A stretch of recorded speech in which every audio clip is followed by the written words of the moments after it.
Exacto, ya está. Listo, buenísimo. Bueno, querido maestro Dante, Encantado, ¿cómo estás? ¿cómo va todo el día?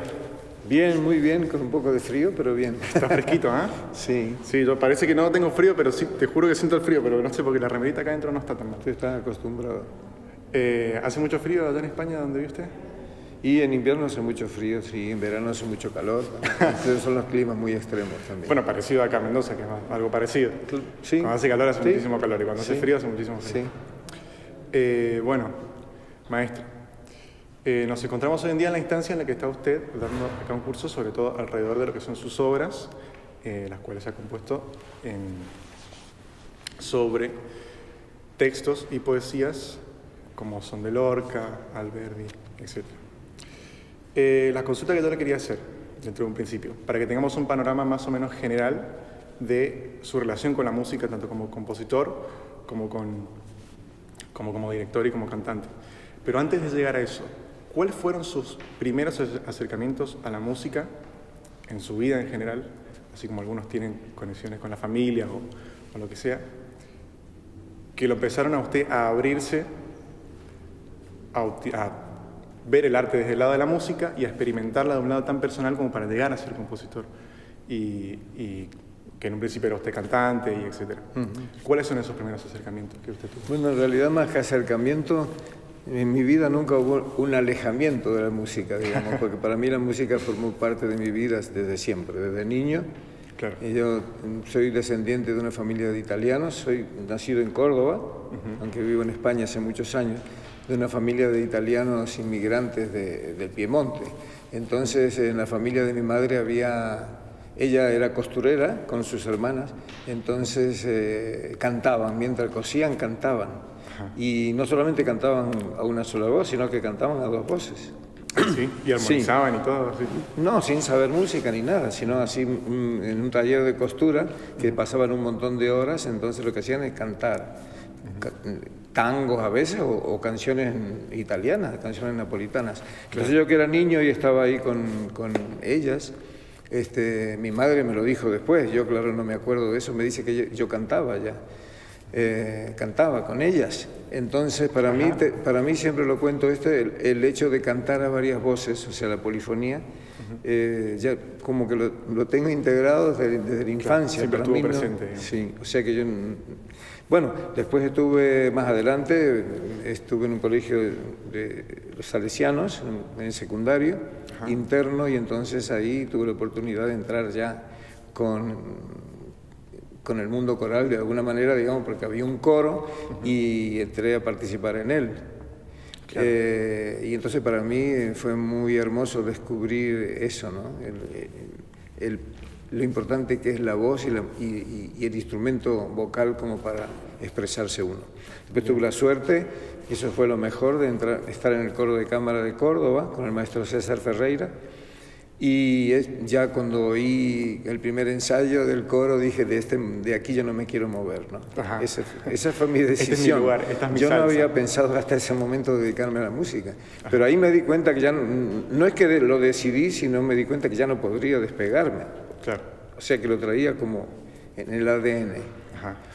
Así que el maestro Ferreira con el coro de cámara, que es uno de los grandes referentes de la música argentina del siglo pasado, fue para mí fundamental para, digamos, como te digo, descubrir el mundo de la música histórica, el campo vocal y bueno, y como digo, decidí definitivamente quedarme ahí. Bien. Esos fueron los puntos más importantes. Bien. Los primeros, digamos. Y con el maestro, ahí ya empezaron a ver repertorio iberoamericano, que es el que usted después empezó a... No.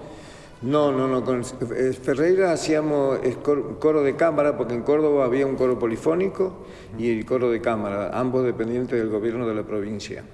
El coro polifónico se dedicaba más bien a obras sinfónico-corales y el coro de cámara, música a capella. Bien. Y los dos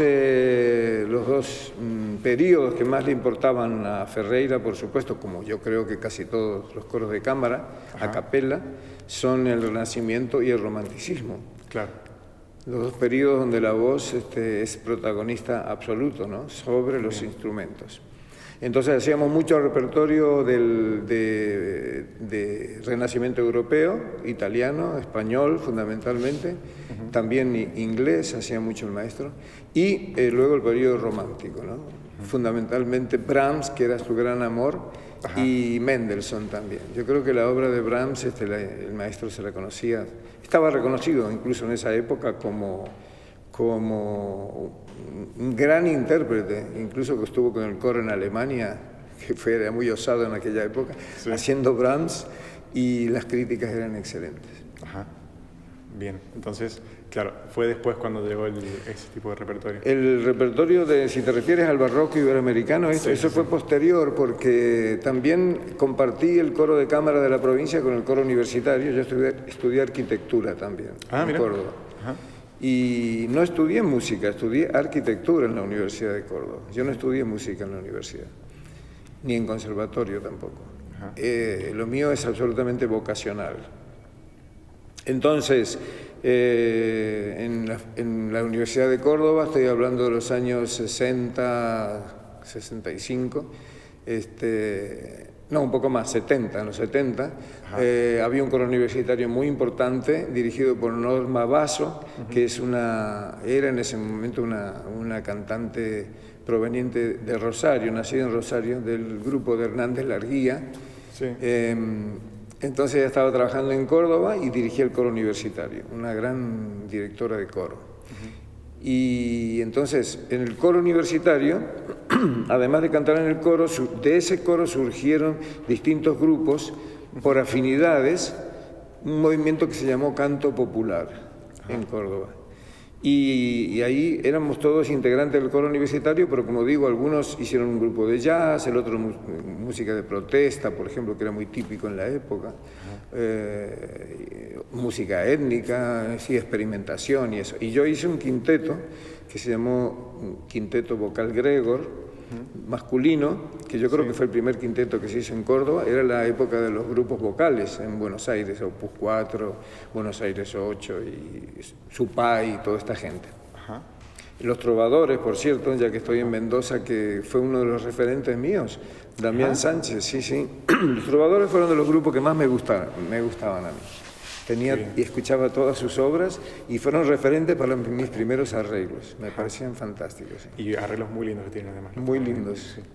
Entonces con este grupo empezamos haciendo folclore argentino. Yo hacía los arreglos, cantaba, yo lo dirigía, cantaba de tenor primero y hacía los arreglos también.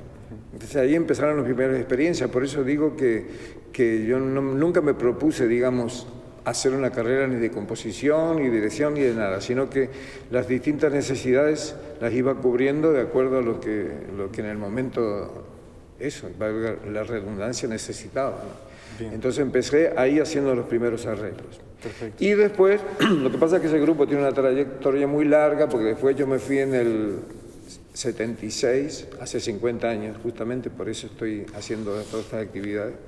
Hace 50 años que me fui de Argentina, me fui con este grupo por América cantando, una aventura de juventud.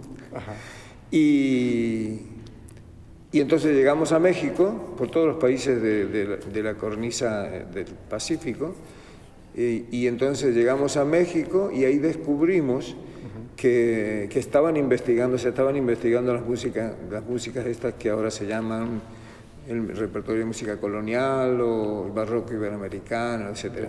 Sí, cuando fue de México y a algunos otros países de Latinoamérica también, como un movimiento en general. Fundamentalmente,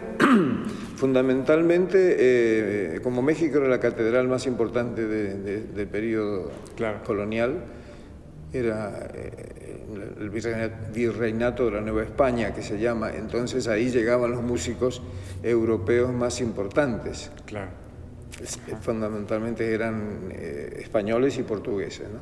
Entonces ahí se conserva en esa catedral, que tiene un archivo importantísimo, un material increíble de música de la época, que afortunadamente sobrevivió. También la catedral de Puebla y de Oaxaca, dentro de México. Y entonces ahí estaban, digo, Robert Stevenson, que era la autoridad máxima en la musicología en ese momento, que había investigado y catalogado todos los archivos de las catedrales de España, Sevilla, Valladolid, Toledo, en fin, todas las catedrales de España, y ahora estaba haciendo ese mismo trabajo aquí. Él venía de California, de la Universidad de California. Entonces, para mí eso fue un descubrimiento increíble porque yo ya había en México reconvertido el quinteto este masculino que salimos de Argentina, ya lo habíamos hecho mixto.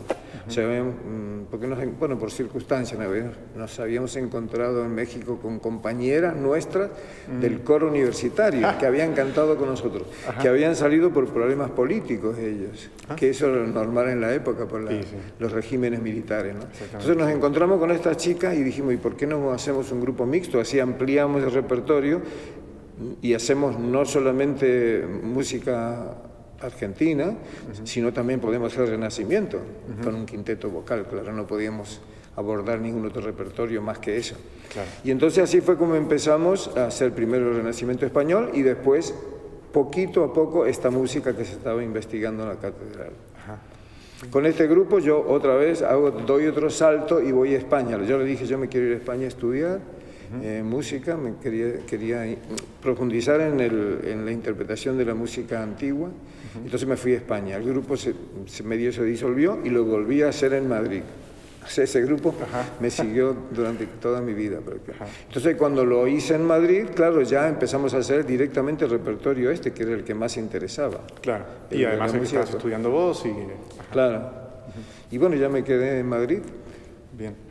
Buenísimo. Me encanta lo que estamos charlando hoy, me encanta hacia dónde llegamos, porque nos sirve muchísimo para pasar a la próxima pregunta. Porque me contás, por ejemplo, que vos tuviste todos estos grupos, compartiste con mucha gente alrededor de la música.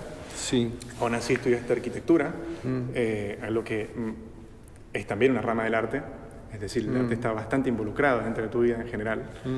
¿Qué es lo que te parece tan destacable de la práctica coral que hace que hayas formado este grupo con tus amigos y hayan empezado a hacer este tipo de música, con el que hayan viajado a todos lados y donde te involucrabas no solamente en el cantar de las obras, sino en la composición, en el arreglo de según qué canciones, en la dirección de esas canciones? O sea, se nota que hay quizás un gusto o una pasión un poco más profunda que a lo mejor es porque la has tenido relacionada muy desde chico, por esto que me comentabas que tu familia siempre cantaba en conjunto, etc. Pero ¿qué es lo que te parece puntualmente destacable o lo que vos podrías decir, esto es lo que yo creo que hace que yo quiera hacer esto? Bueno, el hecho de tener un grupo vocal, siempre lo digo, el grupo vocal tiene todas las dificultades del mundo coral, digamos, hablando en general, del conjunto de voces. Porque para un grupo vocal consiste en un grupo pequeño de personas que cada uno de ellos hace una parte distinta de la polifonía. Entonces, en un coro, por ejemplo, son varias sopranos, varias contraltos, y cuando uno es solista, el solista, digamos, no tiene el acompañamiento de las otras voces que lo arropan. Entonces el grupo vocal es lo más difícil, porque tienes que ser un solista bueno, cada uno de ellos tiene que ser solista, y por otro lado cada uno tiene que tener una actividad coral, una actitud coral, que no es lo mismo que el solista que canta con un micrófono y acompañado de instrumentos, ¿no? Que puede hacer lo que quiere.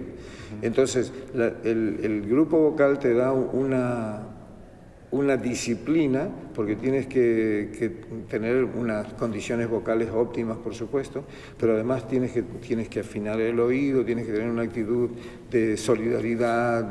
Nosotros, por ejemplo, el grupo se llamaba Gregor precisamente porque éramos todos estudiantes de música. Bueno, Gregor es una palabra que es una redundancia con grupo Gregor, porque Gregor quiere decir grupo. En realidad es de la misma raíz,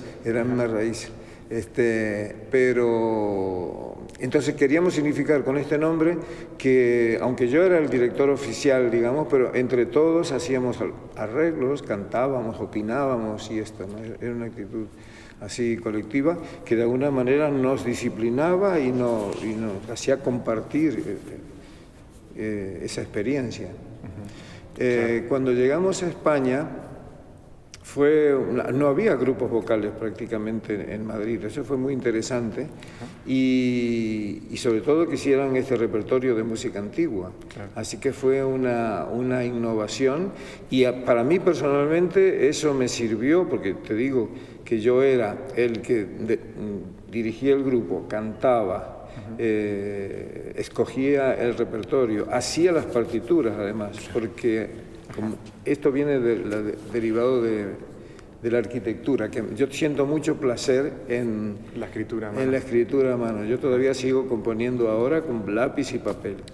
Y sí, entonces a mis compañeros, yo las partituras, aunque ya estaban, no estaban editadas todavía muchas de ellas, pero ya teníamos la partitura, yo sin embargo les volví a escribir a cada uno la partitura, y eso me sirvió mucho para aprender. Claro. Me sirvió para muchísimo el grupo vocal. Claro. Y también para recuperar el espíritu del Renacimiento, en que los grupos eran pequeños, claro, y que la gente se conocía, casi convivía, ¿no? Las capillas musicales, por eso que la música es tan fundamental como amalgamiento, y no solamente como repertorio, sino también como aprendizaje de trabajo en conjunto, pero no solamente trabajo de horas de ensayo, digamos, de práctica, sino también casi de convivencia, ¿no? Claro. Y el maestro le enseña al alumno, las catedrales, el maestro, los niños, que se llamaban seises normalmente en España, porque eran 6 los que cantaban, los niños convivían en una casa, trabajaban con el maestro todo el día, y esos eran los futuros maestros de capilla luego, o sea que era una cadena en donde no se interrumpía, no era que yo soy cantor, o yo soy director, o yo soy compositor, sino que, claro, que se pasaba por todos los periodos, un poco como yo he hecho, ¿no? Entonces a mí me gustaba reproducir esa actitud. Hablando del tema también de composiciones respecto a la práctica coral, alguna vez manifestó usted que considera que sus composiciones son en mayorías todas madrigales. ¿Qué es lo que le hace pensar esto? Y además, en conjunto con el aspecto de la composición, ya que abarcamos el tema, te hago la pregunta entera directamente y te explayas tranquilo. ¿Qué le dirías a un joven entusiasta, compositor en general, de la música coral, si se quiere? Bueno, respecto a lo primero, la característica del madrigal, que nace en Italia y después se derrama por toda Europa, consiste en buscar un texto, primero un texto que es fundamental para una composición, la poesía, porque la poesía es la mitad de la composición musical. Muchas veces pensamos solamente en la música, pero a mí, por ejemplo, me preocupa muchísimo que la poesía sea de altísima calidad. Por eso que musicalizo estos grandes poetas que tú mencionabas antes. Incluso mencionaste a Lorca, Alberti, Machado, por decir los españoles muy más conocidos de la generación del 27, de principio del siglo pasado. Juan Ramón Jiménez, Miguel Hernández y esto, pero también de otras épocas, Quevedo, o sea, del siglo de oro español, he musicalizado Quevedo, se me fue ahora, bueno, Lope de Vega, Cervantes, etcétera. Entonces quiero decir que para mí es muy importante el soporte literario, y en eso consiste justamente la característica del madrigal, en tomar un buen texto, pero luego tener el atrevimiento, digamos, de tratar de pintar, se dice normalmente, tratar de pintar, de describir con sonidos musicales lo que el texto te está diciendo, ¿no? Entonces en la compenetración perfecta, o uno lo intenta por lo menos, entre el texto y la música se da esa simbiosis, que no es nada sencillo, aunque cuando el resultado de la obra parece bastante, cuando uno lo oye dice, ah, qué bien está, claro, pero hacerlo, imaginarlo, eso es bastante complicado. Entonces, pero para mí es fundamental, yo creo que para todos los compositores, pero en distinto grado. Y en este sentido es importante, se nota mucho en las composiciones corales cuando el autor, el compositor de la obra ha sido cantante, cuando ha sido director, Claro.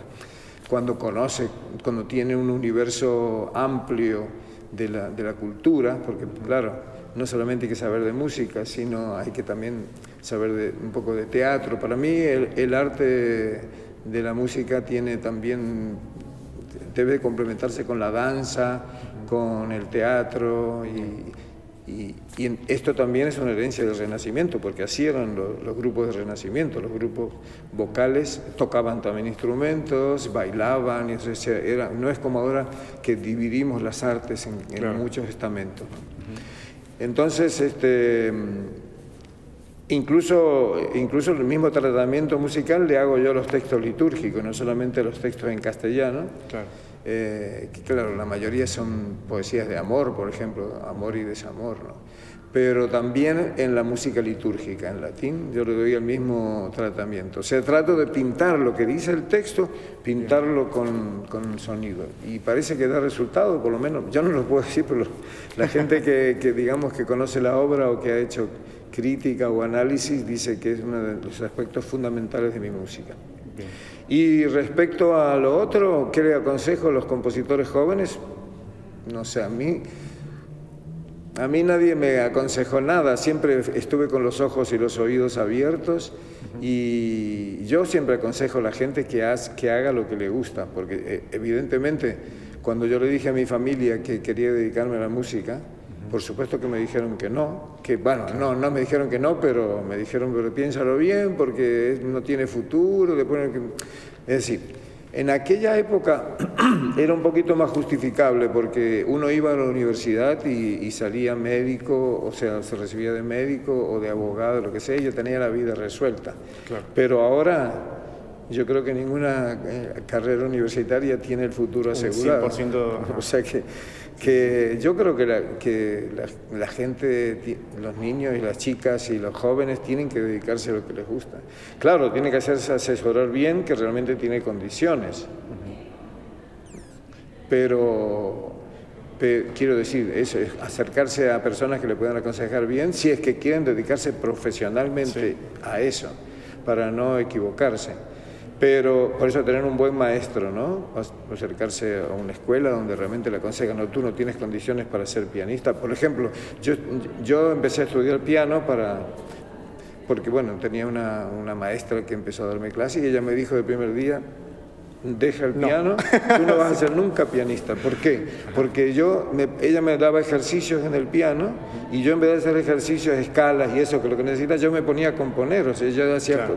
Y entonces me dice, no, tú, el piano no tiene disciplina para eso, entonces hay que tener un buen asesoramiento. Claro. Y estar, como un profesor puede cambiar también el rumbo que uno toma. Por supuesto, claro. Sí, por eso es muy difícil, como muchas veces a mí me preguntan qué hago y yo digo, mira, no sé, si no lo conozco es difícil. Pero por otro lado, el arte también suelo dar estos consejos. Si te gusta mucho la música, dedícate a otra cosa. Porque si es una pasión, realmente si es una pasión, es muy ingrato cuando tú no puedes dedicarte a eso, te sientes muy frustrado. Sí. Porque dentro de la música, o sea, uno dice, bueno, me dedico a la música, pero dentro de la música, por ejemplo, yo tuve la suerte de dedicarme dentro de la música a lo que me gustaba, claro. El canto, los coros y esto. Pero mucha gente que son directores de coro terminan dando clases nada más y no pueden dedicarse a la composición y eso es el problema.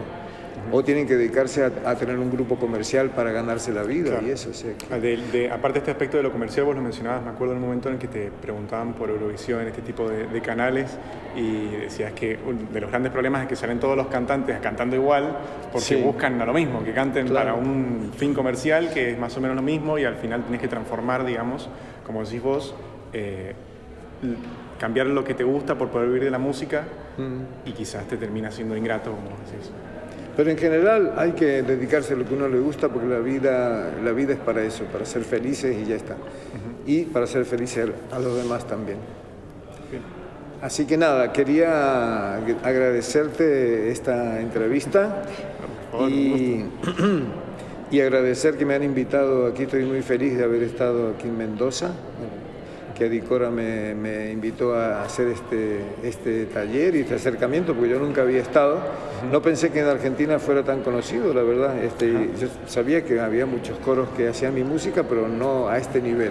Así que estoy muy agradecido y me vuelvo dentro de un mes a España muy emocionado, porque tuve la oportunidad de tomar contacto con muchos coros y muchos, especialmente de Adicora, que es un movimiento muy importante. Bien, buenísimo. Gracias. Muchas gracias. Por favor, un aplauso. La entrevista. Querido, un abrazo, Bueno. por favor. La próxima entrevista te la hago yo a vos. Dale, y ahí charlamos, pero con unos mates, unos bizcochuelos. Eso. La pasta.